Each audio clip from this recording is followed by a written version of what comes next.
Strange things are afoot at the Circle K. That kid is back on the escalator again. Ain't gonna hurt. Here's my boomstick! Game over, man. It's game over. Welcome to the Bargain Bin. He is your host, Ben Mason. And he is your co-host, Sandro Luketic. And today we're talking our May fan pick, 1995's Evolver. We assume if you're listening to this episode, you have already seen the movie. And you have no reason not to because the whole thing's up on YouTube. Yeah, it's also on Plex, I think, too. I sent out a link on Twitter for anybody who's interested in watching it. Never heard of this movie before.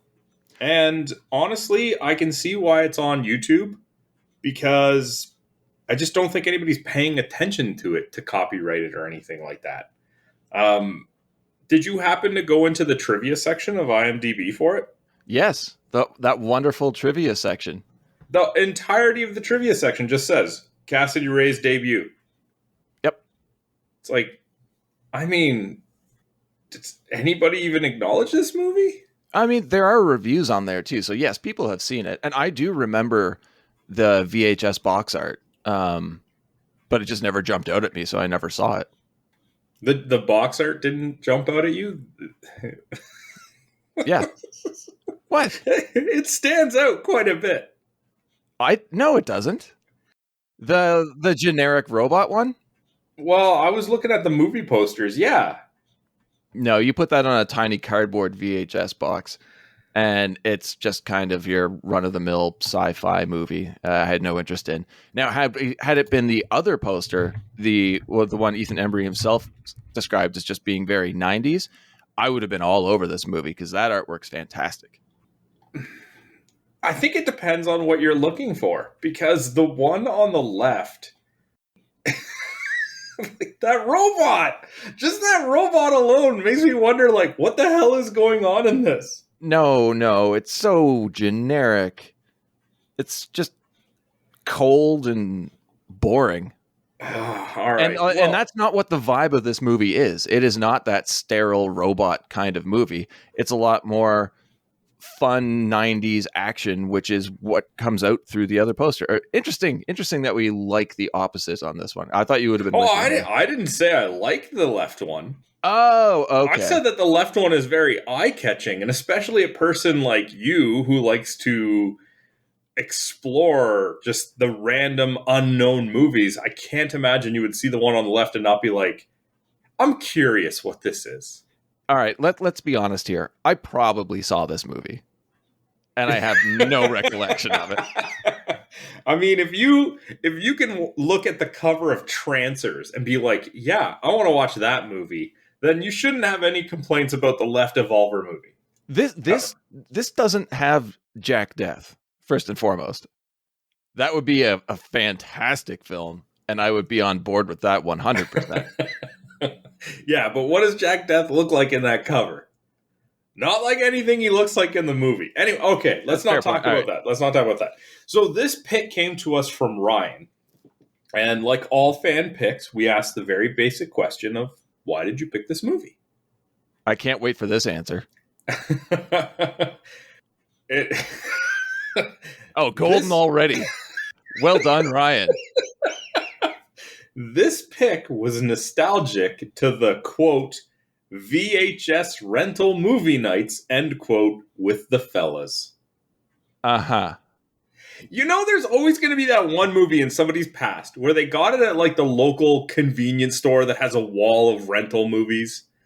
And it just resonates with them because they saw it in some random situation. And maybe they got it multiple times that most people say going into a Blockbuster would have ignored. Okay. Well, honestly, I do have that movie. I forced you to watch it and you hated it. That was Fever Lake with Corey Haim. Fair enough. I have that with a Super Nintendo video game. Anyway, moving on. Care to tell us what it is, or are you done with that? Beauty and the Beast. Moving on. There was a fair of foods by my house that just had like 12 video games to rent at a time. And my parents always gave my twin sister a chance to pick a game to rent, even though ultimately she would never play it, and it would just end up being me that plays it. Of those 12, she constantly picked Beauty and the Beast when it was her turn. And me, being a kid who only had a couple of games, would just play it, because that's what we rented that one time. If only you had a turbo play in your neighborhood. Yeah, if only. Or if my twin sister used logic and said, well, I'm not going to play this, so I'm not going to pick one. Kids will be kids, man. All right, we're not talking about any of this stuff now. Let's talk about Evolver. All right, we got through the intros. Why don't we talk about the movie itself? Our first time covering a killer robot movie. How's that possible? Oh, it is. I went through the entire list. Oh. Well, it's our third Ethan Embry movie. That kind of balances it out. Yep. And I mean, Upgrade was kind of like a killer AI. That's close. It's fine. He's quickly becoming a staple on our show. I'm okay with that. All right, but jumping in. Classic 95 green and black CGI credit sequence here, showing us the 3D blueprints of Evolver, I guess. It definitely sets the tone for the movie. Does it? Yes. No, not a chance. Yes, it totally does. It's not that bad. I thought it worked. I'm not saying that it's bad. I'm saying that it sets a tone that this is going to be a lot more militaristic and tech-based than it actually is. Oh, I got something completely different. I'm like, this is early 90s low-budget sci-fi camp, and I was ready for it. That's what... You know what? Forget it. There's not even a point arguing with you. I was also confused at seeing Ethan Randall on screen. Yeah, me too. We all know him as Ethan Embry. And apparently Ethan Randall is his actual name. The last time he used it, though, was Empire Records, apparently, according to Wikipedia. So take that with a grain of salt. But after that, he used a stage name of Ethan Embry. I don't see the necessity of the change, but whatever works for you. It could be a writers or actors guild thing. Could be. Yeah. So after that, the film opens up at Turbo Play, which is a virtual reality arcade, I guess, with like one game. Well, they got to have room for the audience. Oh, yeah. Yeah, the massive crowd that's excitedly watching Kyle Baxter, Ethan, play the game Evolver. And his friend Zach, played by Chance Quinn, is just taking bets on Kyle hitting 100,000 points. All right. Have you never gone to an arcade and seen like 4 or 5 people crowded around a Street Fighter machine? Yes. Yeah, that's just this turned up to 11. Well, first explain the game, because I can't. It's a shooter. The terrain makes no sense. You're trying to kill the Evolver robot, but there's also other characters trying to kill you for some reason. Mm-hmm. Yeah, I think you nailed it pretty cool. All right, moving on to the crowd then. Okay. All walks of life here. This crowd makes no sense at all. And they're all so into it. Well, of course. I mean, he's in the final level, or going to be in the final level. Yeah, but there's like kids there, teens, what looks like rejects from a goth club, like a lone jock named Dwight. Who's been held back in school a few years. Yeah. I really love that about 80s and 90s movies. Like, let's cast people that look nowhere like they're in high school for these roles. How old are you, 35-year-old man? 16. Very good. It's like I've never met a 16-year-old that has like a 36-year-old wife and teenage children, but okay. William H. Macy is the voice of Evolver. What do you think? Honestly, didn't even catch that until I saw it in the credits. No, really? Okay, I have seen him a lot, though, so his voice jumps out at me. Surprised that he's in this, but I guess mid-90s, he's still not the big name that we know today. I thought it was perfect. Sure. All right. Going back to Dwight, the jock. $20 says your man bites it. What kind of kid's throwing around $20 in 95 over What a video kind of- game score? What kind of kid is betting on a video game? I've definitely seen people crowded around like a Street Fighter machine. I've never seen them taking bets. Yeah, and I did the inflation rate in US today. That's $37.73. That doesn't sound that bad. Are you going to bet $40 over a kid not hitting a score? You got to bet on something. Why are people ducking when Kyle's turning around and shooting his laser gun? It's to build up the Emphasis? scene. It's action packed. Okay. I mean, I guess that it's showing how involved they are in the intensity. It looks dumb as shit, though. Yeah, Kyle ends up losing. I have notes here. Kyle ends up losing, comma, where the fuck did this other player come from? And this other player is Jamie Saunders, played by Cassidy Ray. Apparently in her debut, Sandro. That's what the IMDb trivia tells me. But it is an entire second platform for another player that just they pan the camera over. It's like, oh, that's been there the whole time. Nobody's paying attention to that person. Yeah, And it's not there when we go back. And apparently, if you're in the last level of some big competition, another person could just walk in and join you. Yeah. And I have it here. Where was she for the first bunch of levels? Like they're acting like he's on the final level. It's like I don't know, level 10 or something like that. And she just inserted a quarter to join at the end. My notes right here. Kyle is pissed about her messing up his chance at a high score. She plays it off as not knowing what he's talking about. Who the fuck walks into a VR club, sees a bunch of people watching someone play a game, and decides to jump in, not knowing what they're doing, and then act like an asshole for getting called out on it? Oh, she was so bitchy in that scene. Like, what did they expect? What did she expect? He gets distracted and loses because she's there. And, like, they play that up. Like, not that he legit lost and he was blaming it on her. He literally sees this other character and he's, like, stunned by, like, what are you doing here? Right? You ruined it. You just ruined it. And she's just like, yeah, well, tough shit. Yeah. I mean, she plays the role quite well, but still. Why? She's And an abrasive character. She talks about how she's new in town later in the movie because her parents are separated. And this is how you're going to make new friends? Yeah, I guess. I got it. I'll just go piss off that large crowd of people betting on this guy. And you know what? Dwight gets mad later because he wants his winnings for betting against Kyle. Yeah. Right? The implication is that everybody else there was betting on Kyle. Oh, I have that in my notes, yeah. Meaning she cost all those people their money on their bets.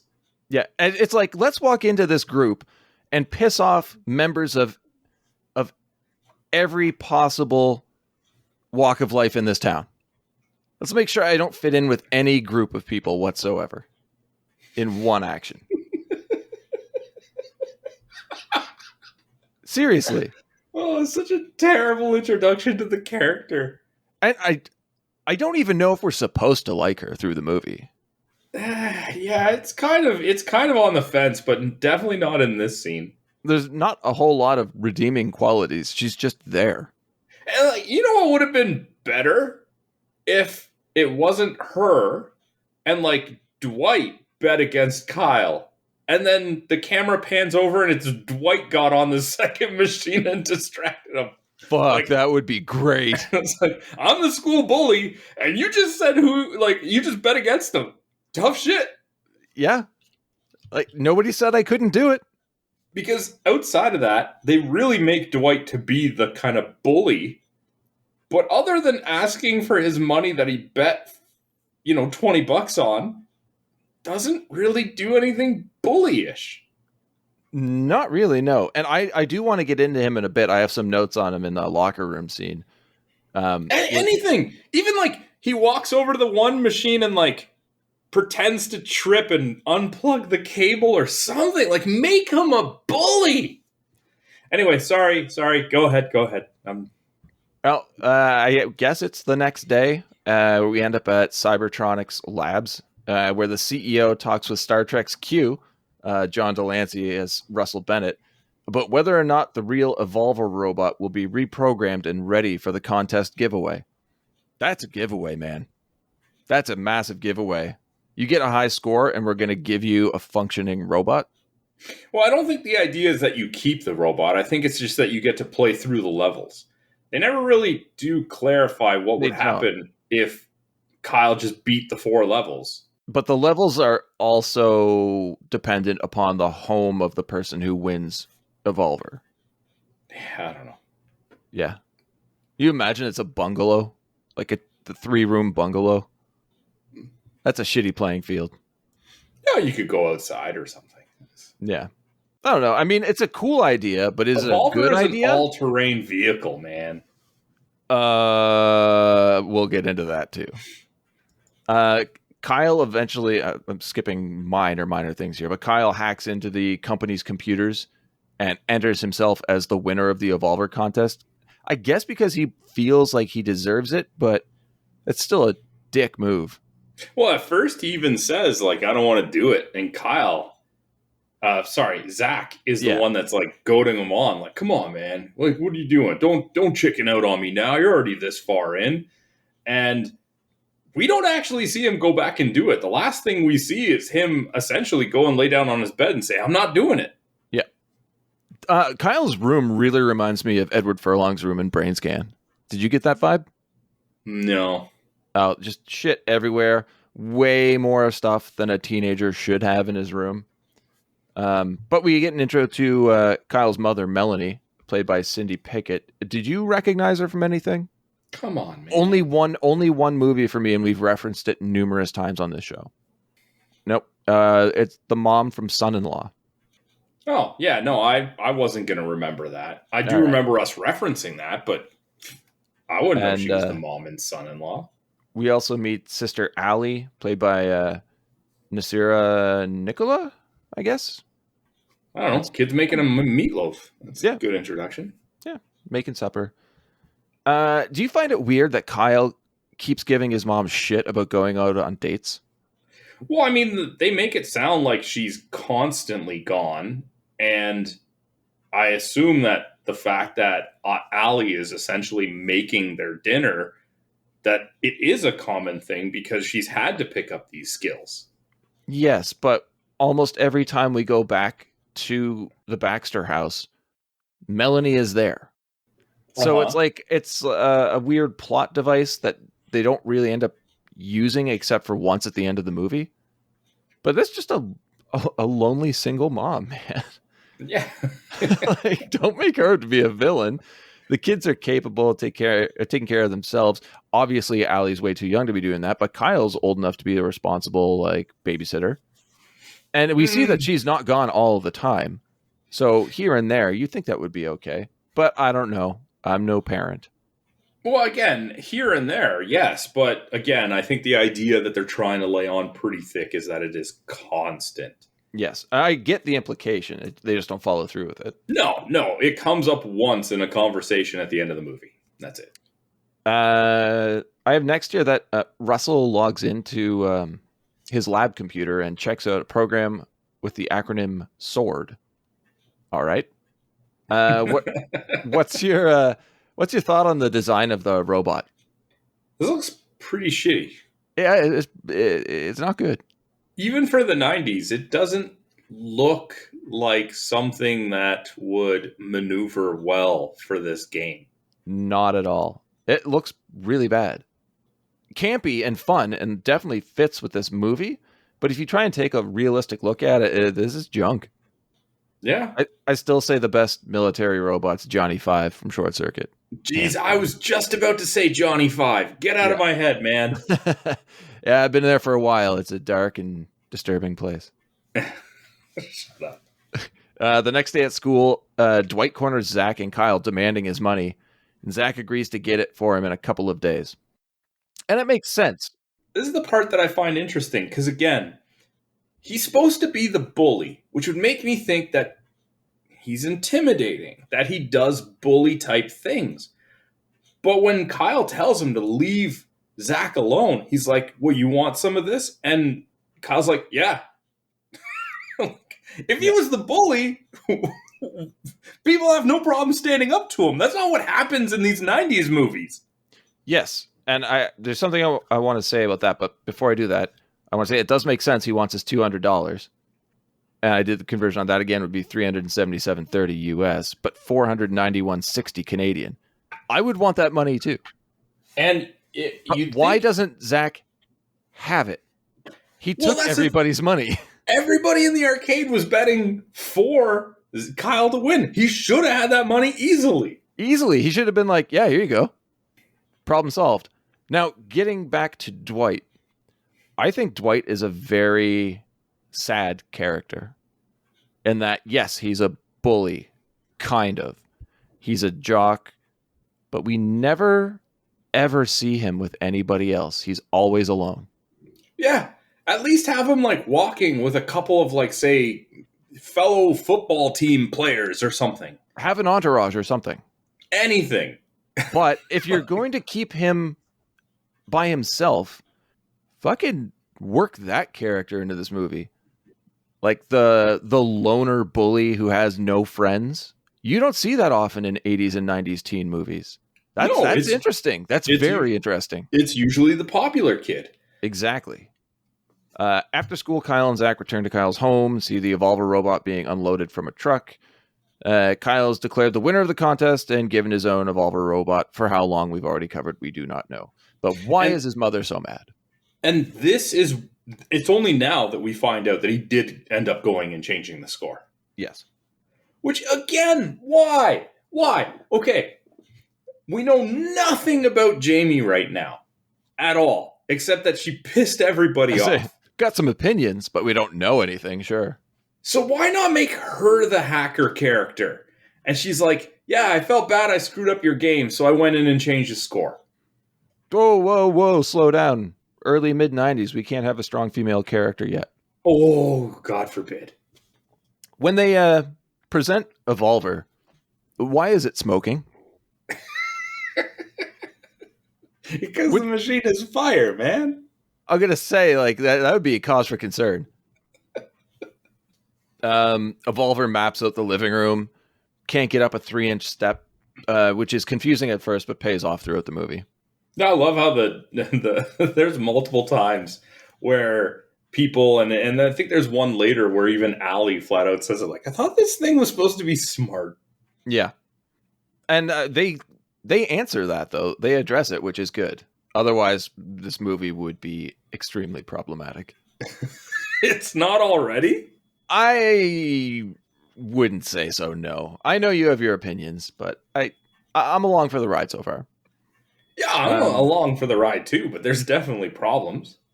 Russell lays out how the game works, and it's basically laser tag, right? Yeah. Yeah, there are 4 guns, 4 light guns. Evolver has 4 levels. Every time you beat him, he gets better. Okay. That's cool. I did find it kind of shady that Evolver records everything it sees onto discs, and Russell wants Kyle to send them back to him. Yeah, I would have thought that they could have at least just said he records all of the games. Yeah. Right? Because then, at least then you're like, okay, well, it wouldn't work for some scenes later in the movie, but at least it's like, okay, yeah, it makes sense. You want to capture data on the games. It records when we tell it to start playing the game. Yeah. And, I mean, he specifically says, Evolver records everything it sees onto discs, and I need you to send these discs directly back to me. And there are no questions. Kyle's like, yeah, sure, I guess. No explanation. Yep. Yeah, no reason to question that. Laser Tag was first played in 1984, and they got to explain it to us in 95. Oof. Well, I never got the appeal of laser tag anyway, so go for it. Oh, it's fun if you actually go to one of the facilities, not the like shitty at-home vests. All right, I'll take your word for it. Zero interest. Oh well, I was a kid when I went. Shut up. The Cybertronics guys leave, and Jamie shows up to apologize and wants to play the game with them. Problems here.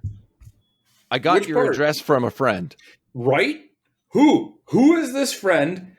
in the conversation you had at the arcade, you didn't even know who it was. So you would have also had to ask this person, what's his name, to ask where his address is. Yes. Except like, what's his name? Do you have his phone number? Not what is his home address? Because I'm going to show up in person. And you know how she could have known the home address? Being a hacker. If she was the hacker that changed the score. Yep. Making the movie better. But instead, it's this magical friend that we never see her with a friend again. Like, she's with the other girls in the locker room, but that's just a crowd. We never see her with another friend. Who is this person? I don't know, and that's why at this point in the movie, I was actually assuming she's some sort of a plant. She's a Volver. She's a robot. Okay, well, now you're going a little bit far. This is like a Terminator situation. She's got living skin over top of robotic metal, and she's actually there to record the games. I mean, that'd be kind of fun. But they wouldn't have had the budget for that. No. They start playing the game, and at times it looks like the Evolver's shooting out plastic balls, and other times hot dogs. Little foam projectiles. Did we also gloss over her just showing up at his door, not from the how she got there, but also he's just like, yeah, okay. Yeah, he's pretty easygoing. Yeah, like, well, he's mad at her, right? There's no question about that. Maybe he's a little less mad because now he has a Volver, but she's just like, yeah, I got your address. He's like, well, that's not creepy at all. And then, well, let's play a game. All right. Well, look at it from his perspective. He's like, my only friend is Zach. So I guess come on in. Yeah. It's not even like he invites her. She just kind of invites herself. Like a strong female character might have. I got to say, I got a problem with Evolver here. Oh, okay. It's just shooting everybody and falls over. What? Yeah. It doesn't just fall over. It goes apeshit on the little sister. How so does it not just fall over when it's backing up and it trips over something, which is when Zach picks it up. Mm-hmm. So how is it problematic that it fell? It tripped. It didn't map everything properly. Okay, I don't know. It was going way too slow to not be able to right itself if it's like this amazing robot. Well, it has to learn. It stopped when it hit it the first time. It hit a door, or it hit a staircase. This was when it was backing up, so it wasn't looking where it was going. So okay, so the whole mapping process is pointless. It just needs to look where it's going. Great. Well, he trips over something like a roller skater or something like that. Like, it wasn't there when he mapped it. I don't know. Yeah, exactly. Anyway, Kyle does take it out and stops it before level 2 starts, and Jamie leaves. Well, yeah, because the thing was just shooting at his sister. Yeah. Which, I mean, is the first sign something's wrong. It's just like, kill not confirmed. And then just starts firing at her. Yeah, there's a problem here. Kyle reviews the Evolver manual while the robot charges. I thought it was kind of cool how it just plugs its finger into the outlet. Evolver then explores the bedroom, curious over a kaleidoscope it finds on a shelf. And Kyle connects the robot to his computer and discovers its original programming, or hidden programming, I guess. I do kind of like the relationship that's forming between Kyle and Evolver. It seems like it could be like a buddy movie without the horror elements. As if it was like Johnny Five? Yes. And Steve Guttenberg. But I honestly, I got the feeling of like Elliot and E.T. Also, like the foreshadowing is Evolver's examining the ball bearings that it finds. I mean, I'd like the relationship if it wasn't Evolver that turns out to be evil. If Evolver is like E.T. and he's just trying to be whatever, and the evil corporation wants to get him back to then put him in as a military killing machine. Yeah. But otherwise, it's like, yeah, all right, you're going to turn on him. Yeah, we know what's happening. The VHS box art showed us so. That's right. How poor of a job did the Cybertronics staff do at reprogramming the robot? if Kyle can just plug it into his computer and access all this data. I don't know. Oh, I thought you would have had something to say on that one. Anyway, Yeah. the next day, the guys stuff Evolver into a laundry cart and roll him into the girls' locker room to film some nudity. Jamie discovers him and rolls him out, and he switches to game mode, takes out Dwight in the men's locker room. Now, let's break this down a bit. Holy shit, you skimmed over that quick. No, there's not a lot else to talk about here. It is a very 80s move. Okay, the whole hiding him in the laundry basket, Dumb as fuck. the biggest question I have is how is Jamie the only one who caught on to it immediately? Like, anybody else looked at that thing would have been like, yeah, that's not right. Yeah. But she has seen Evolver before, and you can see his wheels sticking out under the cart. His head's pretty much sticking out of the It is top, pretty too. much, yeah. I don't need to have seen Evolver before to be like, that shit ain't right. This scene's not right, man. This is an 80s movie scene, not a mid-90s one. Again, I'm surprised that there's still nudity on YouTube. But I want to jump from there into the men's locker room where Dwight's getting dressed. Again, completely alone. And I mean completely alone this time. There's nobody else in that locker room, which is odd. Yeah. And also, male nudity before that. Yes. It shoots at, I think it's just one of the plastic balls at Dwight. And he just knocks it over and slides it down the hallway of sorts. And now we see the next step in the robot's evolution as it can now right itself after being knocked over. Because it's now in level 2, right?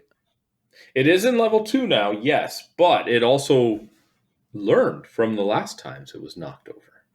Yeah, but it's capable of doing more things with every level it reaches. It's a learning computer. Okay. I do love the reveal that Evolver has armed itself with ball bearings instead of just the plastic balls. And takes out one of Dwight's eyes immediately. Well, it's much like when Kyle changes the high score. The movie shows you a hint of that being considered when he investigates the ball bearings, but then doesn't show it again until they're being used. It's good. Decent foreshadowing work. Yeah, I agree. What an amazing fall down the stairs, though, for Dwight. That, I thought, looked incredibly painful. Well done on that stunt, man. Or maybe they actually just pushed the actor down the stairs. I don't know. The actor that they cast for the movie didn't show up. So they're like, hey, 35-year-old stunt double. Put on this wig. No, not put on this wig. I was going to be the guy's body stunt double from the start. And they're like, the actor backed out, but you still kind of look like him, just 35 years older. Just play the role anyway. Can you imagine? It's like, we already got the nudity. The bruises won't matter. Outside, Kyle tells Zach he's worried that their cover was blown with the locker room stunt. And like, well, yeah, I'm pretty sure you're the only kid in school with a military robot. Yeah, but only word would have gotten out. The only people that knew were Zach and Jamie. And I'm sure that Cybertronics would have been advertising this too, though. People would know. This place does not seem to be a massive city. Fair enough. But Evolver approaches from the opposite direction of the school, which confuses me. Uh-huh. Yep. Yep. It's managed to tackle stairs, sneak around to the front entrance, I guess, and approach the school while they're waiting. We don't know. Maybe the gym is a separate building on the same campus. Maybe. Doubtful. That night, while the Baxters eat supper, Evolver watches a crime TV show where there's a hostage taking. It then recognizes Allie's steak knife as a weapon and starts reciting lines of dialogue from the show, threatening her. Yeah, it's just a knife. And then she calls him stupid or something. Or I thought he was supposed to be smart. I don't remember what she said. She does insult him. It was a weird scene. Well acted, though. Jamie shows up and scolds Kyle for the locker room stunt, followed up with some really awkward flirting, which doesn't fit whatsoever in this scene. Which, again, everybody just glosses over shit so easily. She's like, how dare you record us naked? And he's like, it was Zach. And she's like, all right, let's go talk. Yeah. Jamie does want the disc from Evolver, though. The one that captured everything. As Well, does Zach, understandably, right? Like, yeah, and Zach, too, for his own reasons. I really enjoy the fact that they're sitting on a recorded murder and nobody knows it. I thought that was a really fun element. They start a new game of Evolver, and the robot now knows how to tackle the step in the living room and has a smoke screen ability. which never comes up again. No. But this leads to one of my favorite parts, the shattered mirror. You want to cover what happens in this scene? Yeah, Kyle is hiding in the hallway with his reflection in the mirror for, I guess, to lure out Evolver and, trick him. And Evolver shoots a ball bearing at the mirror, which leaves them quite shocked that that he's using something more lethal than just the little balls. And at the time, like you alluded to, they're sitting on a murder, but at this time nobody's investigated the murder scene yet.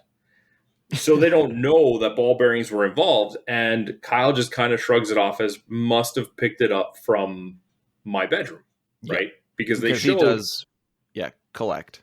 Yeah, they showed the weapon retrieval where he's essentially just vacuuming them up. And yeah, in Kyle's mind, he must have accidentally grabbed a metal one because this is the only one we've seen. Yeah, I think this is good writing. I'm impressed with this. Like, he's actually giving plausible explanations to what's going on. Right. Yeah. But Evolver begins level 3 and produces a laser cannon. I would be getting, I don't know, a little nervous at this point. But now we do find out that Dwight's death has been acknowledged, as the kids see a news report. Yeah. At Cybertronics, Russell's reviewing the discs that Kyle sent him and seems disappointed. That first disc filled up super quick. Real fast. Like, really, really quick. They dropped Evolver off, and that night, they're like, disc is full. And then they're recording all day. And what happens? Zach asks Kyle, where's the disc with the nudity? And Kyle's like, I don't know, it could take a few days to fill up the disc. Yep. Okay. Yeah, flaw there for sure. I do have to say, though, with Russell looking disappointed at the video, at this point, I'm like, why is he disappointed that Evolver is going after children? Maybe he's disappointed that he was beaten so easily in the first game. Yeah. It is revealed that it is the child murder element. Yeah, and like the first disc only really has that first game on it before the disc is full. So that's all we can really surmise from it. Maybe even the disappointment of seeing, the kill not confirmed part was like a hiccup in the programming. Yeah. Although as a programmer, he should be like, well, that could be a slippery slope to something else. Let's take a look. But no, it's fine. Well, at school, Kyle and Jamie go into the men's locker room and they find a dent in a locker that could have been caused by a ball bearing. Because Jamie has a hunch. It could have been caused by anything. No. I mean that they go and investigate. Yeah. She essentially drags Kyle in there. He's reluctant to go investigate. And she's just like, I think that there's something amiss here. Oh, what makes you say that? I have no reason to believe it. Yeah, just trust me, bro. That's my reason. Just trust me. Back at the Baxter house, Evolver has been watching a bunch of VHS tapes and supercharging itself with the house's main power supply. Okay. Did they ever show any benefit to him getting a stronger charge? No. But it keeps getting bigger and bigger. He needs more and more power. But it doesn't seem to do anything. Also, I don't understand the VHS tapes. Like, he does get some dialogue from the TV show. And I guess he does retain some dialogue from the movies he's watching, even though we have no idea what movies they are. It just seems pointless. Agreed. Okay. Zach abducts Evolver to take home and remove the disc. Can we talk about Zach now for a minute? I really don't want to, but sure. We got caught up on a train of unlikable protagonists for a while there. Oh, yeah. Did we ever? And in this case, Kyle is a very likable protagonist. Kyle's great. On the other hand, his best friend is a piece of garbage.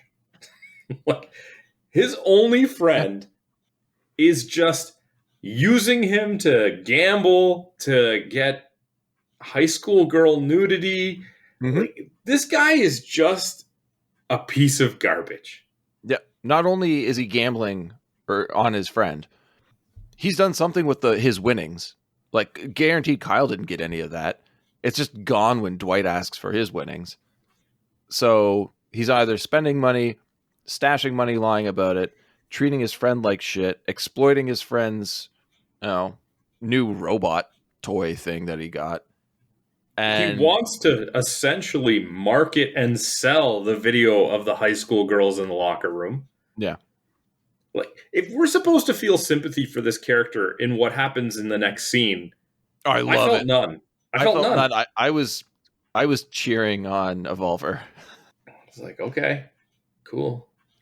Before we get to that, though, we're back at Cybertronics, where the CEO tells Russell he's concerned that the robot is not ready for the public sales market and is afraid of lawsuits. And Russell's pissed. Can you imagine how much that thing would cost if it went to market? Oh my God. 95. Okay. Why is Russell there? What do you mean? Like, how did he get that job? This isn't the military.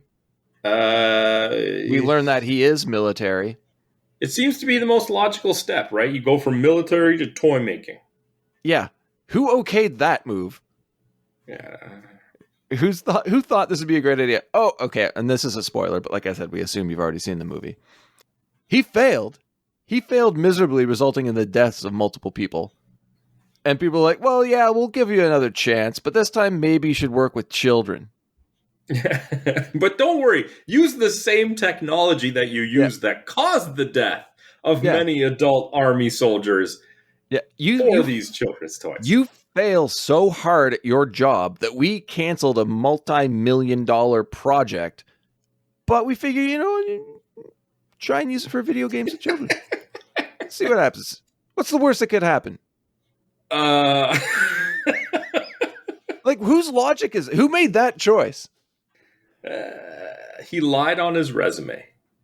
And he's like, can you imagine Russell's like, I can't afford to lose this job. I jumped down from military contractor to toy maker. I don't know what's next for me, but I'm sure it involves fast food. And I really don't want to go there. At the end of the movie, you see him and Evolver flipping fries. There's a buddy movie. him and the robot running a burger joint. Honestly, it's like a better version of Mac and Me. But Zach takes the robot to his garage and tries to pry the disc out with a screwdriver. He's not even really prying. He's just kind of like stabbing the robot in the back. And he says, he's like, this is harder to get into than some girls' clothes or something like that. Some girls' pants, yeah. It's like, have you ever taken a disc out? And then, well, he succeeds with pliers. Like, I'm sure there has to be an eject button, right? Plug it, or does it just automatically eject when it's full? That would make more sense. I guess it just automatically ejects. You know what we could have tried is turn him on and leave him in the corner. Evolver, eject disc. Yeah. Well, the idea was he didn't want to wait for the disc to fill up. But the robot attacks him with a saw blade, which I think is fantastic, and then a hatchet, and almost kills Zach by dropping a car on him. Mm-hmm. I'm surprised he's not dead. I'm disappointed he's not dead. Well, I mean, dead or not, we don't see him again in the movie, so. Kinda. Doesn't say anything, though, so that's a step up. Yeah. Again, though, like, let's reassess. So far, they've killed the bully, who I actually had more sympathy for than Zach. Well, after my talk about this very lonely man acting out, yeah, definitely more sympathy for him. But in the movie's eyes, it's the bully. Yes. and then the best friend. And it's like, I feel no sympathy for either of the casualties in this movie thus far. Mm-hmm. Evolver returns to home base, which is Turbo Play Arcade, and finds two teens playing the game and kills them. Now, what are your thoughts on this scene? What time of the day is this? I assumed it was night. Was it? I don't know. Because Zach drives him to his garage in the middle of the day. I'm going to go with it being night. I don't know why. It took him that long to kill Zach and get out of there? He doesn't move quickly. Still. And then he goes into the arcade, and it's, you could say, oh, okay, well, the arcade is pretty empty because kids are at school and it's just these two stoners in there. Yeah. But then at one point, the arcade's like, we're closing in 10 minutes. Mm-hmm. So then why isn't there more people there? We saw an entire crowd of every walk of life gambling on Kyle in the movie earlier, and now it's just a ghost town. Dude, it was the Evolver competition. Now it's basically the same thing like VR arcades now. No one goes. Nobody goes. You don't have to make the comment of that it's closing in 10 minutes. It could just be during the day and there's no one there. And also... Oh, that is a nitpick and a half. And even if it is the end of the day, where's the employee that said we're closing in 10 minutes? Speakers. I guess in another room. Yes. All right. How stoned is that one guy that's actually playing the game? We'll just say his friend is already electrocuted and killed. Showing the... I guess that's the only time, really? Or no, that is what Evolver does after he supercharges. He can electrocute things. That stoner that's playing, though, is having a blast. Oh, yeah. Man, look at how realistic this is. Well, he gets electrocuted, and the VR visor part of the helmet like just shatters, and he thinks he's looking at the next level of the game. Do you know that's quite the jump, eh? If you go from those green-walled, like, empty corridors of the VR we see from the game to an actual arcade, you'd be like, there's no way it got that good. Well, before that, it'd be like, what the fuck just shocked me? No, he's stoned, man. He doesn't feel things. Yeah, and that's totally how that works. I'm just going by what the movie's doing. But he's electrocuted again, and he dies. But yeah, the first one was just a warning shot. Yeah. Kyle and Jamie arrive at Zach's house. A police and ambulance on the scene. In the garage, Kyle finds the disc from Evolver and goes to look for the robot after an argument with Jamie. Now, when they first encounter the police, these police don't seem to give a shit about anything. They didn't even tape off the crime scene. No. These kids just walked in. Like, what happened? And the cop just goes, boy was fooling around in the garage and a car fell on him. Like, I guess they suspect that the car caused the wounds from the saw blade? Yup. Like, this is the worst police force ever. Is he going to be okay? Too early to tell. Okay. I guess. Like you said, they just walk in. The only police force that was worse was maybe Night of the Creeps when they're just like, screw it, let's go to the bathroom. We don't need to worry about our pose. Yeah. These guys were just as bad, but they were present. Yeah, we'll just go in there, whatever. Oh, you're going to pick up a disc? That's not evidence. Just get out of here. It makes sense. We come into the garage, there's a guy under the car. The car fell on him. Case closed. Case closed. Let's go get some donuts. Are you going to question him? No. I don't know. No. Just ignore it from this point on. Kyle returns home and finds Evolver with Allie. He disconnects its power supply and connects the hard disk to his computer again to do some more investigating. Sure. But the next day, he goes to Cybertronics and shares his concerns with Russell, who really doesn't seem to give a shit. No. Not. You would think that if this guy has a history with what happened in the military experiments, he would be on high alert for any red flags. You would think so. He's just like, no, don't even worry about it. Just send me the disc and let me investigate the disc. And if it's fine, there's no reason for you to not keep having fun. And Kyle's even like, I'm not having fun. Yeah, like this is a valid concern, dude. Hey, look, I have good reason to believe that this robot killed a bully and crushed my best friend under her car. And I guarantee Russell's like, I have no reason to believe that my robot would hurt anybody. Yeah, and it's like, I want a contest to play this game. I do not seem to have the option to just say, I don't want to play anymore. Take your stupid robot back. Yeah. Like, no, just keep having fun. No, I'm done. I don't think you know what fun is. But yeah, Kyle gives Russell the disc and steals his key card while questioning him about what sword is. Russell just tells him that it's a game he was working on.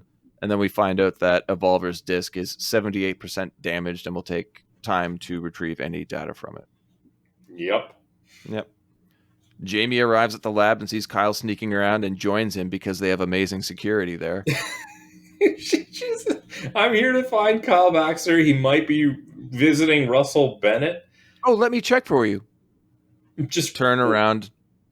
She just sees him sneaking through a hallway and just goes after him. They don't need security, man. They're a toy manufacturer. Yeah. Well, they sneak into an office or lab or whatever and use the password SWORD to log into a computer. The acronym being revealed for Strategic War-Oriented Robotic Device. This opens a file on the prototype of Evolver, which honestly looks like a badass mech capable of mass destruction. Russell is revealed to have been the project's director, but the project was canceled years ago. And why was the project canceled, Sandro? Because Evolver murdered a whole bunch of soldiers. Mm-hmm. Can we talk about why any of this footage is saved on the local servers of the toy manufacturers' computers? Fucking go for it. I have no answers for you. Like, this guy, we already talked about how he was demoted from the military and had to get a job at a toy. Why would you bring that data with you? I don't know. I don't know.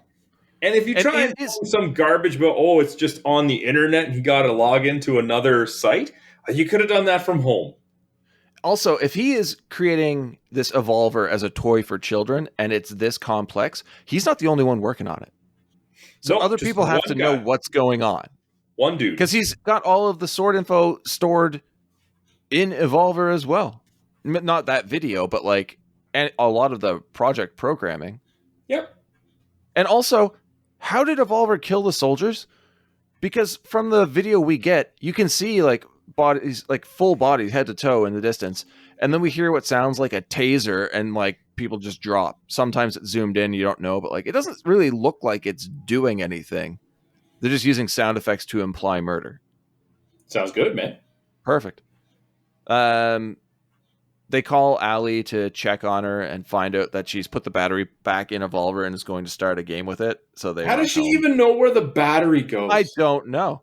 I was even surprised when Zach reached under the robot to find the battery. Well, he was reading the manual. Yeah, okay, that makes sense. He was reading the manual. But somehow Allie knew, and you looked at the battery. It just looked like a sealed in VHS case. Yeah. How did she even know that was the battery or where it was plugged in? She has no reason to believe that would work at all. None whatsoever.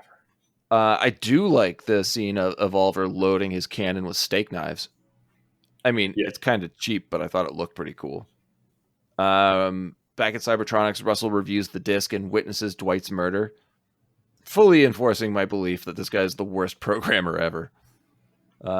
Allie almost gets taken out by a knife and tries to end the game, but Evolver will not comply. She runs outside and falls in the pool, and here we see the robot again trying to electrocute people by electrifying the water, but she manages to climb onto an alligator pool floaty thing. The robot shoots it with a knife and starts to deflate. The slowest deflating pool floaty ever. Yeah. But yeah, especially after getting stabbed with a knife. Yeah. Kyle and Jamie arrive in time to save Allie. Kyle shoots the robot with a light gun, but before it can advance to level 4, he kicks it into the pool, shorting it out. Maybe the best action in the movie, him kicking that thing into the pool. I'm surprised he took the time to grab the light gun. Well, I had to stop Evolver, and what are you talking about? Grab it. He walks around with it all day long. It's like Captain N. He had that in his pocket the entire time. Russell and a team from Cybertronics arrive to retrieve the robot. Russell says that it was created to save soldiers' lives, but that doesn't make sense. At least the family's already hell-bent on suing the company, which I loved. Well, yeah. Hey, Kyle flat out says, like, this thing killed one kid and put another one in the hospital. And Russell's like, if it makes you feel any better, we're gonna decommission him. Yeah. That's your only response. That's your compensation. Knowledge. Yeah. This robot was created to save soldiers' lives and then kill them and then move on to children. Thoughts and prayers. Yeah. Fucking burn that shit, dude. Kyle and his mother have a bonding moment, which doesn't really seem necessary, but I guess. But this is where she says, maybe I should be home more often. Even though I've been home in every scene in the house, I should be home more often. The robot's loaded into a van and the team drives off, but Evolver wakes up and attacks the team, causing a wicked-looking crash that kills everybody but Russell. That van, that's a wicked flip. One spark, and he's like, I'm back up.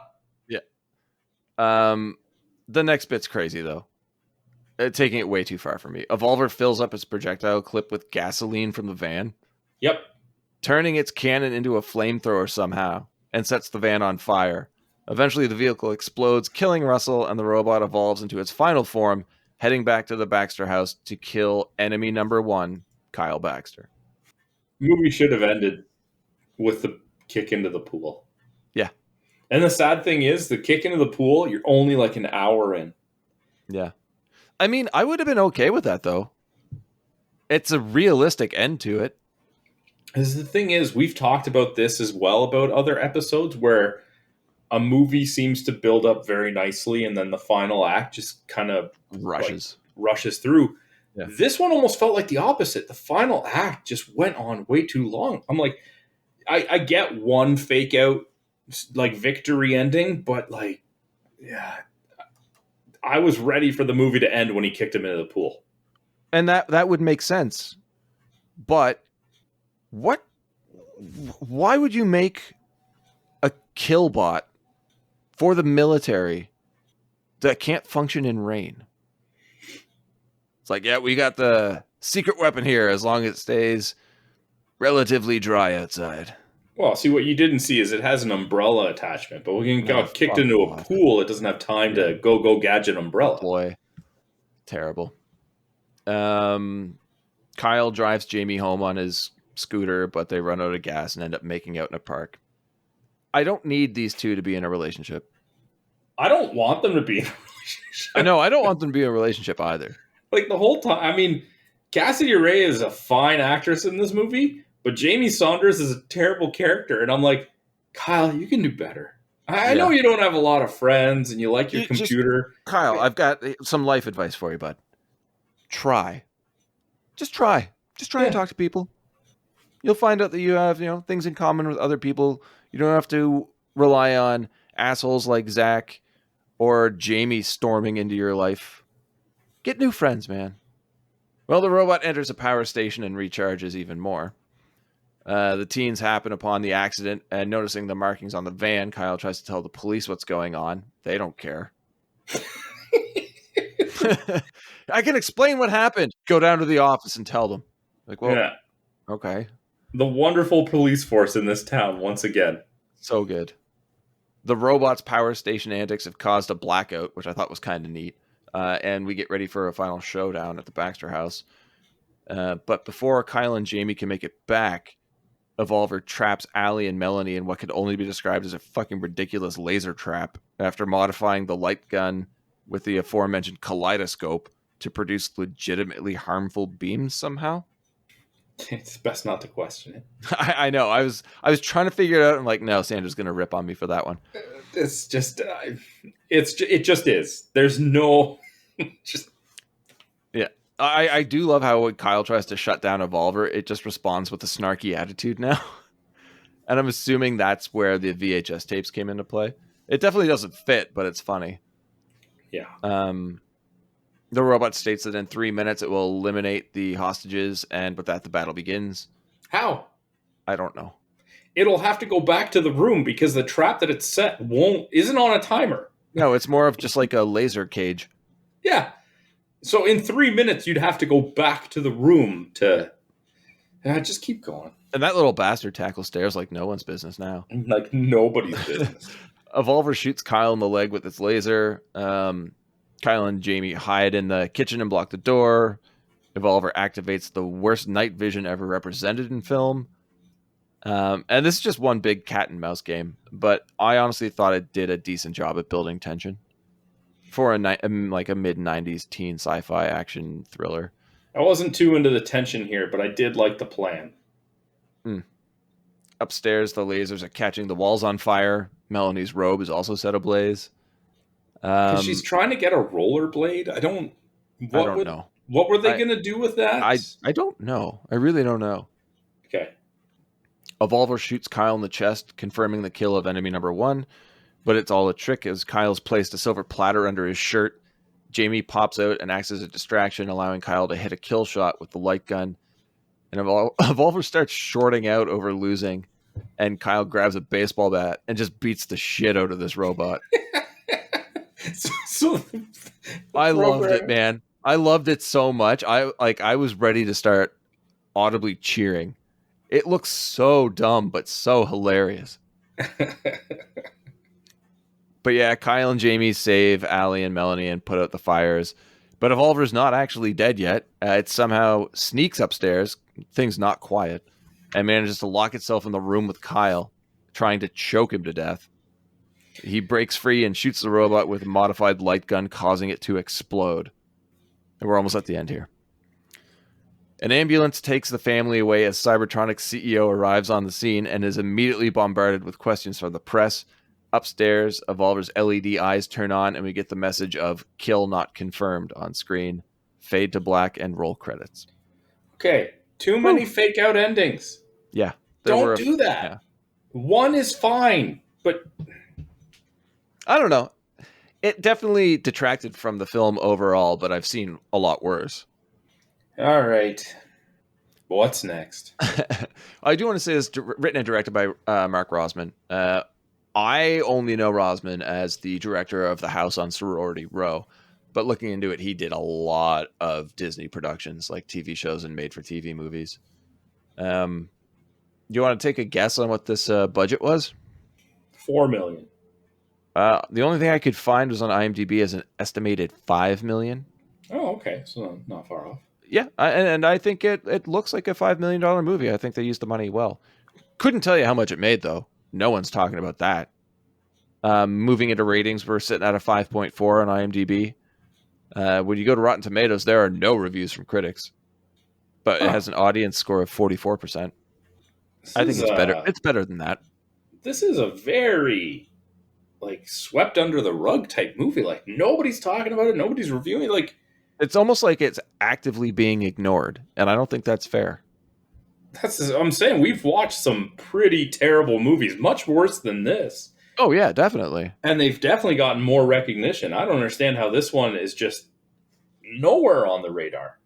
Did you have fun watching this at any time? Yeah, it was all right. Yeah, same. It's not a good movie. There are plot holes everywhere. It's very enjoyable, though. But it is just a fun 90s movie. I mean, like I said, the final 20 minutes or so feels a little slow, but it's a decent watch. I have no problem with any of the acting. No. It's competent all around. Sometimes even better than that. Yeah, I think it's a bit better than a 5.4. Definitely 100%, not 100%, but a lot better than 44. 44% is ridiculous for this movie. Maybe this is why it's not anywhere. Even we don't have much to say about it. Yeah. I mean, we'll go through awards and then give final thoughts on it, but I mean, it's a 90s movie that was just kind of there. Yeah, it's sadly forgotten. And that's disappointing. It sucks. It's a lot of fun. All right. Well, yeah. Why don't we get into awards? We'll start with the fan submissions for every category as usual, and then head into our normal pattern. Yeah. So for worst or least favorite character, Ryan had Dwight, as played by Tim Griffin, the high school bully. He played the standard meathead jock. Seeing him play the standard 90s jock was cringeworthy. I rather enjoyed his death scene. I disagree completely. All right. Well, what was your least favorite character? Zach Renazetti. 100%, man. Yeah, like I understand the point of the character being there, and like Chance Quinn played him well. It's just I hate the character. Every 80s and 90s movie seems to have somebody like this, and I just didn't like him. It didn't Honestly, really fit in this movie. Flip the role of Zach and Dwight. Like, Yeah, make the bully in the school the one that's trying to profit off of it and trying to use the robot to get like footage of nude girls to sell. Like, he's doing the more sleazy, underhanded stuff. yeah. The best friend is more of a villain than the bully. Yeah, if it was the best friend who it's like, okay, we see these two are kind of two loner friends or whatever, and now Zach is the one who's showering alone because he has no other friends but Kyle and gets killed, I'd have a lot more sympathy for him. I shower alone, not because I don't have friends. I mean, but okay, in the setting that we're talking about here, man, then I would have felt more sympathy for Zach, even just based on the premise that he's the best friend. I wouldn't need anything more than that, except for, they're loner best friends and he's alone in the shower and gets killed. Yeah, I agree. This is so backwards for the bully and the best friend. And if I didn't make it clear, I agree with you. Zach is my least favorite character. Like you did say, Chance Quinn plays him just fine. Mm-hmm. But he should have been playing him as the bully, villainous character in this movie. Because that's the writing's fault. And it makes him my least favorite character. Mm-hmm. So, favorite character, Ryan had Russell Bennett, John Delancey? John Delancey. Right? John Delancey. Did a pretty decent job of playing the I meant well kind of character, though I feel his death scene was a little underplayed. I feel like Ryan is going more towards the intention of the characters in the movie rather than how they were actually portrayed. Yeah, I think so. Because that writing is a little backwards. It's also a weird choice. Like, yeah. Anyway, I get the idea, but it's just not conveyed well in the plot. I'm starting to wonder if Ryan's a good person. No, Ryan's a great guy. My favorite character was actually Allie Baxter. What? That little kid had fire, and she's telling the robot off, and she ain't got time for her brother. She's like, "Leave me alone. I'm playing." Like she's just got so much attitude. She almost reminds me of the it was the sister little sister in Rad. Not in Rad. It was the monster movie. Monster Squad? Yes. Like the little sister in Monster Squad, who was just like, she had the most head on her shoulders and had a little attitude and was entertaining. She was just entertaining. That's all I have to say. All right. You? Kyle Baxter. I mean, he's definitely in the running. He's great. He's fantastic. He had the most realistic reactions to every scenario in this movie, and we rip on people for not doing that all the time. He's like, holy shit, something's weird here. I'm going to go talk to people about this. Okay, this guy's not going to say anything. I'll go talk to this authority figure about this. They're not doing anything. I'm worried that my sister's in danger. I'm going to go home and try and help her. Like, he makes so many right choices, except for the locker room thing. That is kind of fucking weird. Which he was talked into by his only friend. Yeah. I mean, if we were going the old best actor category, I would have gone with Ethan Embry. But there was something. Yeah. There was just something about Allie that just like every time she was on the camera, I was like, "Oh, what's she gonna say now? What's she gonna do now?" She's, "All right, get out of here, you little scamp." Being a parent has changed you, man. All right, shut up. So for most memorable line, Ryan wrote, when Russell Bennett says, "Evolver, initiate sequence shutdown, Phoenix 8, delete, delete." And then Evolver says, delete this. There's something humorous about a killer robot making a smart-ass comment. Yep. Post VHS viewing. That's what I'm saying. That must have been why he watched the tapes, right? That's all he retained from those. Yeah, very much so. I'm not sure. But what did you have for your favorite line? Oh, it was at the end. It's an Evolver quote of 1 minute, 20 seconds until hostage elimination. Don't fuck with me. I mean, but if you think about it, it's almost the same spirit as Ryan's, because it's the robot not giving a smartass remark, but by giving essentially like a threatening ultimatum from what is essentially supposed to be a video game or like a real game. Like it's not of what you're expecting from the personality type of this robot. Yes, and the thing is, they did it really well, though, because throughout the majority of the film, up until he starts turning, he always ends every line of dialogue with, well, God, what's the word I'm looking for here? Not intonation. Yeah, never mind. Move on. All right, then. Inflection. Inflection. It always ends with like a happy tone or like question. Everything's great. And as the movie goes on, it starts to level out and then eventually dips at the end of every sentence. Like, because I thought that was great. It's learned. It's no longer curious about these things. It's now stating them. Exactly. And I love that little bit of detail. Like it works for this shitty looking robot. Give it more character. Evolve, if you will. There you go. For the most memorable moment or scene, Ryan had would have to be when the Evolver loaded ball bearings into, instead of its usual foam balls, into its storage chamber, and unleashed a shot right into Dwight's face. Loading those bearings was its first step in its discovery of more efficient ways to kill its enemies. Yeah, fair enough. Did you want to say what your memorable line was, though? Did you not hear me say it? I agree with Ryan that it was the delete this line. Okay, sorry, I missed that.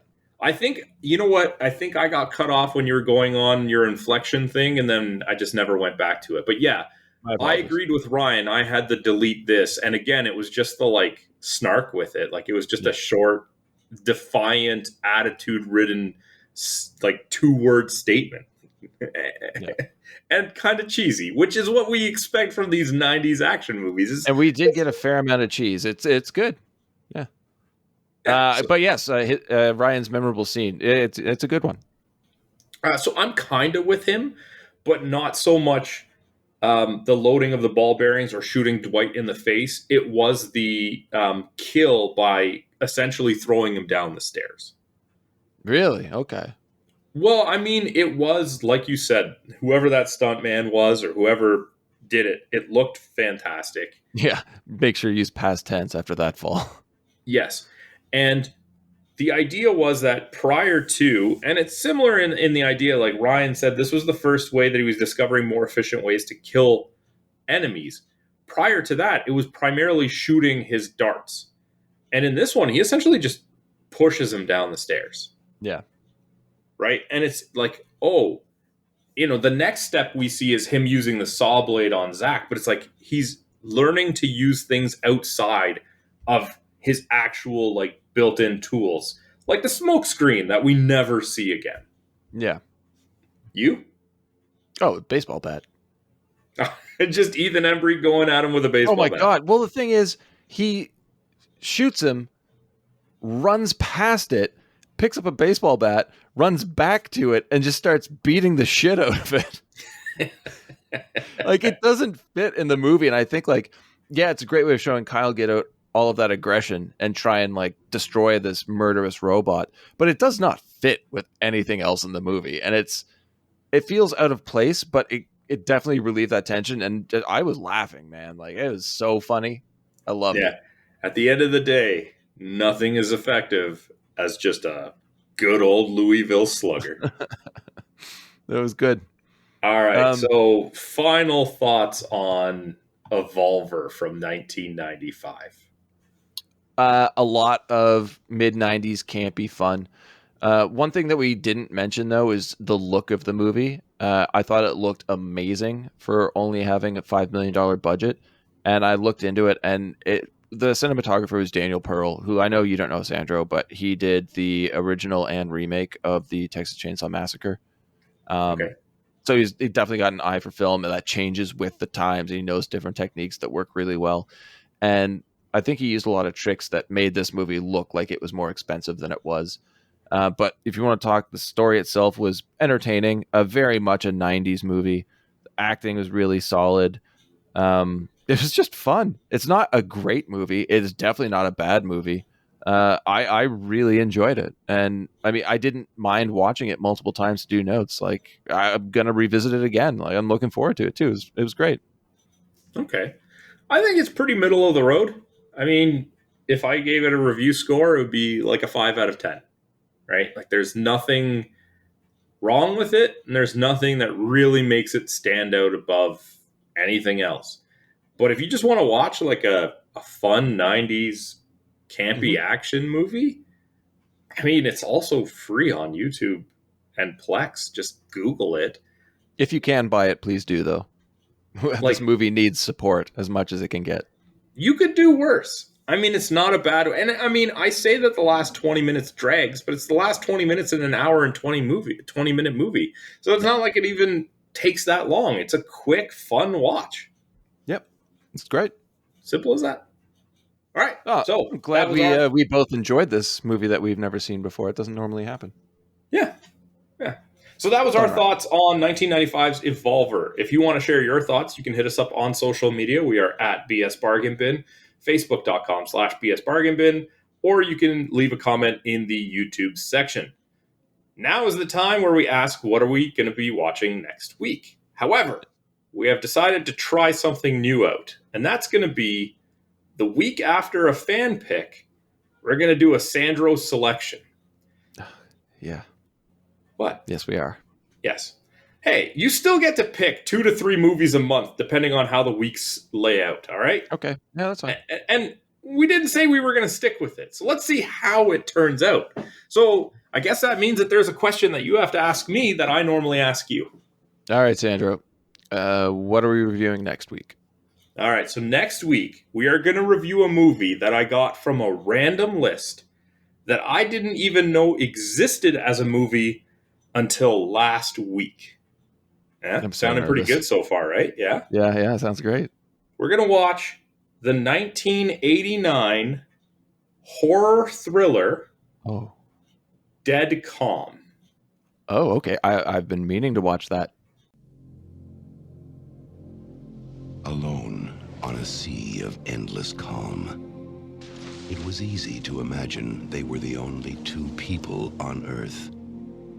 But into their perfect world, there came a stranger. Stand up! Tried to take her across the Pacific on your own? No, there were 6 of us. Yeah, this died 10 days ago. I'm going on board her.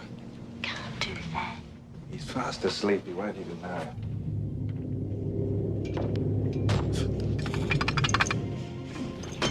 God, you're pretty.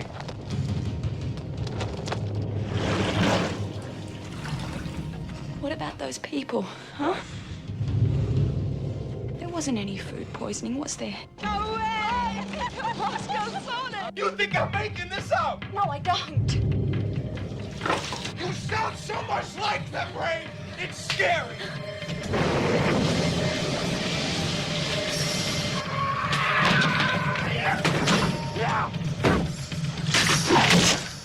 Dead Calm, a voyage into fear. From the makers of The Road Warrior and Mad Max. All right, until next week, have a good one. All the best, guys.